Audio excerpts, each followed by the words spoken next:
मुस्लिम league नून के रहनुमा शाहिद खाकान अब्बासी इस्लामाबाद में मीडिया से गुफ्तगू कर रहे हैं। जवाब चेयरमैन नैब को और उसके एहलकारों को इंशाल्लाह देना पड़ेगा।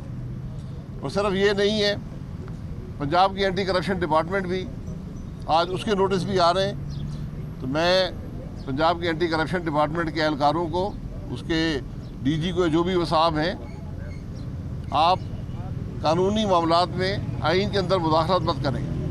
आप पहले कहाँ थे? चौधरी तनवीर को क्यों गिरफ्तार किया गया है? इसके जवाब आप सब हजरात को देने पड़ेंगे। आज हुकूमत के इन ओछे हथकंडों को के अंदर जो एहलकार भी इसका हिस्सा बनेगा वो इसका ज़िम्मेदार होगा। इसलिए इस हुकूमत के जिसके चंद दिन बाकी हैं, इसके इन नाकामियों में आप हिस्सेदार मत बने।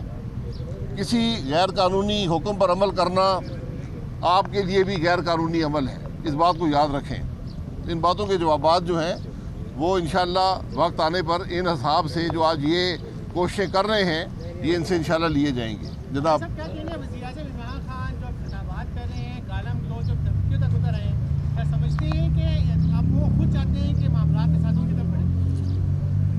देखिए, जब आदमी के पास कुछ ना रहे तो फिर गाली गलौज में उतर आता है।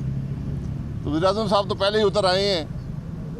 और जो मौलाना साहब ने कहा था कि आप डी चौक 10 लाख आदमी ना लाएँ, सिर्फ 172 आदमी ले आए तो बात ख़त्म हो जाएगी। तो 10 लाख लाने के जो दावे हैं, ज़रूर 10 लाख लाएं, लेकिन वो 10 लाख अदम एतमाद के वोट को नहीं रोक सकेंगे। आपकी बदमाशी, आपके ये दावे, आपके ये धमकियाँ, ये आपको महंगी पड़ेंगी। जो हुकूमत असम्बली के मेंबरान को असम्बली जाने से रोकने की कोशिश करेगी, वो आर्टिकल 6 का सामना करने को तैयार हो जाए।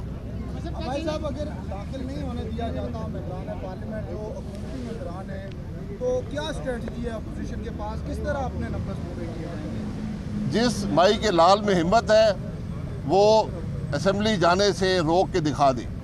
ये मेरा ओपन चैलेंज है इमरान खान को और इसके इन वज़रा को।